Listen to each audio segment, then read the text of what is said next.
Hello friends, இது உங்கள் வெற்றி போலீஸ் அகாடமி தென்காசி. நம்ம இன்னைக்கு பார்த்துருக்கக்கூடியது டிஎன்யூ எஸ்ஆர்பிக்கான இம்பார்ட்டன்ட் கொஸ்டின் தான் ஃப்ரெண்ட்ஸ். இது மட்டும் இல்லாமல் நம்மளோட இன்ஸ்டியூட்ல எஸ்ஏபிசிக்கான நியூக்ளியர் ஸ்டார்ட் பண்ணியிருக்கோம், அட்மிஷன் நடைபெற்று கொண்டிருக்கிறோம் ஃப்ரெண்ட்ஸ்.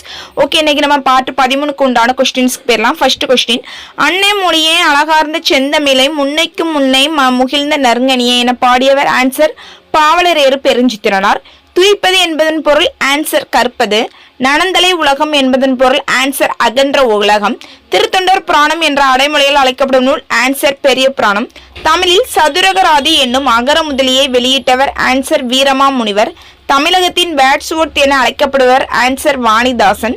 பாசிகர், அப்பர், தாண்டகவேந்தர் என அழைக்கப்படுவர். ஆன்சர் திருநாவுக்கரசர். தண்டமிழ் ஆசான், சாத்தன், நன்னூர் புலவன் என்றெல்லாம் இளங்கோவடிகள் யாரை அழைத்தவர். ஆன்சர் சீத்தலை சாத்தனார். காவடி சிந்தின் தந்தை என அழைக்கப்படுவர். ஆன்சர் சென்னிக்குளம் அண்ணாமலையார். அதியமானின் தூதராக ஔவையார் சென்றதை கூறும் நூல். ஆன்சர் புறநானூறு. Thank you friends.